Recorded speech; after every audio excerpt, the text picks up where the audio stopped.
celebrating the Unitarian Universalist women's movement and the 40th anniversary of the W&R resolution.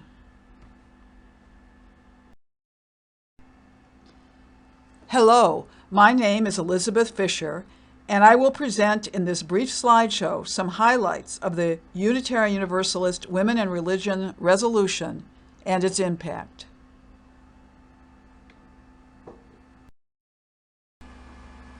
First, I want to revisit the history of this unique and vital UU women's movement. In 1963 and 1970, two key books were published by Beacon Press with support from the UUWF. American Women, The Changing Image contains essays by well-known feminist thinkers who express multicultural, socially diverse interests. These essays laid the basis during this pivotal time for the rapidly developing women's rights movement.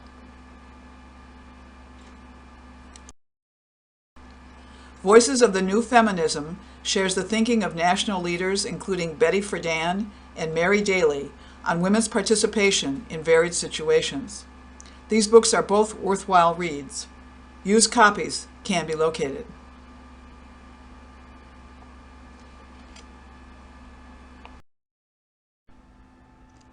In 1977, the Women and Religion Resolution was adopted unanimously at the General Assembly. But how did this come about?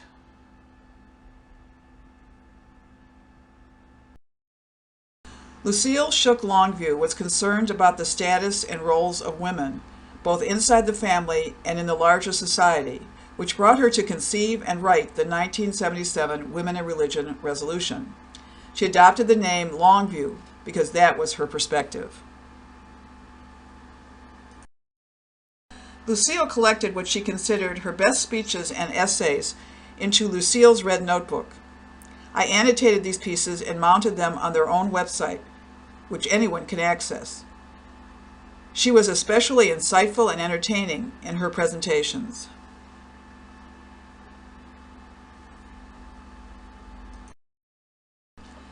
During these early days, she was a great supporter of the UUWF, but she also wanted to see change within the Unitarian Universalist Association. This meant authoring a business resolution and presenting it to the General Assembly.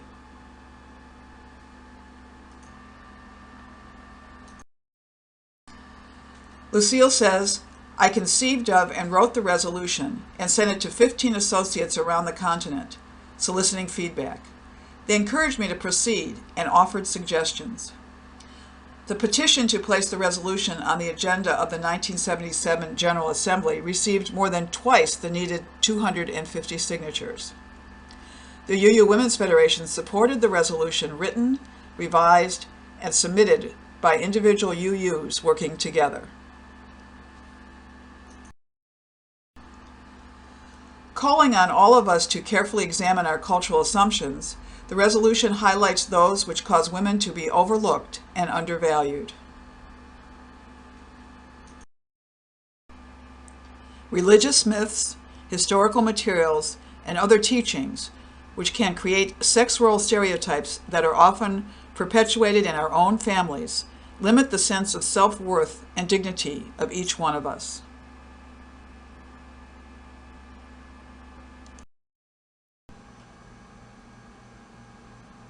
The resolution calls on all UU institutions to avoid sexist assumptions and language. It emphasizes the relationship between religious and cultural attitudes toward women.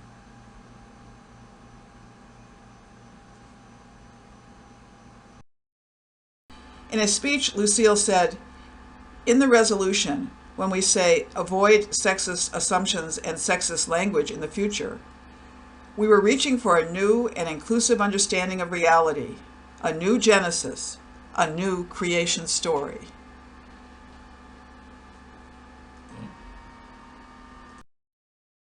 Rosemary Matson was a member of our district W&R task force. She was also the first Continental Women and Religion Committee chair, serving from 1977 to 1980. This committee had been set up by the UU Board of Trustees following the adoption of the W&R resolution in 1977.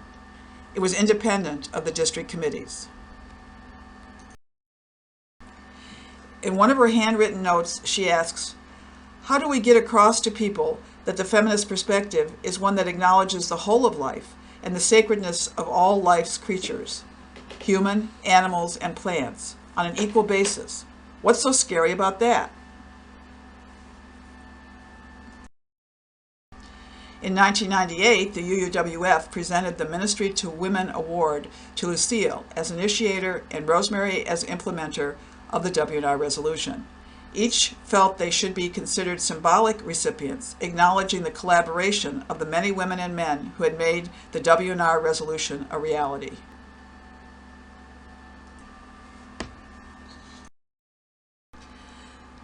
The UU Women's Movement has affected every aspect of UU life. These include joys and sorrows, small group activities, women becoming ministers, and shared leadership, consultation on the hymnal revision to assure inclusive language, spearheading the revision of the principles, and educating about feminist spirituality are just a few of the areas influenced.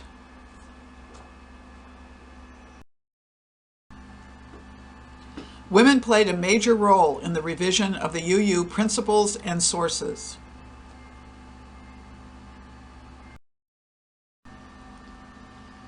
Feminist spirituality courses were an outgrowth of the resolution. Changing cultural myths by holding up women-honoring ones that provide helpful spiritual guidance was a major response to the resolution.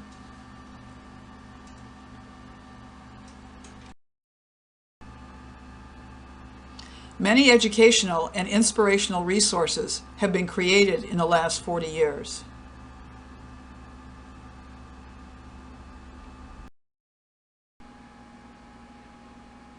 Collaborative leadership styles have been a mark of the Women and Religion movement. This shared leadership approach emphasizes the importance of paying attention to both our emotional interactions and how we accomplish tasks. It is my hope that we will continue to work together to expand spiritual exploration, build supportive community interactions, and empower one another. After all, this is our history. Let's keep it going.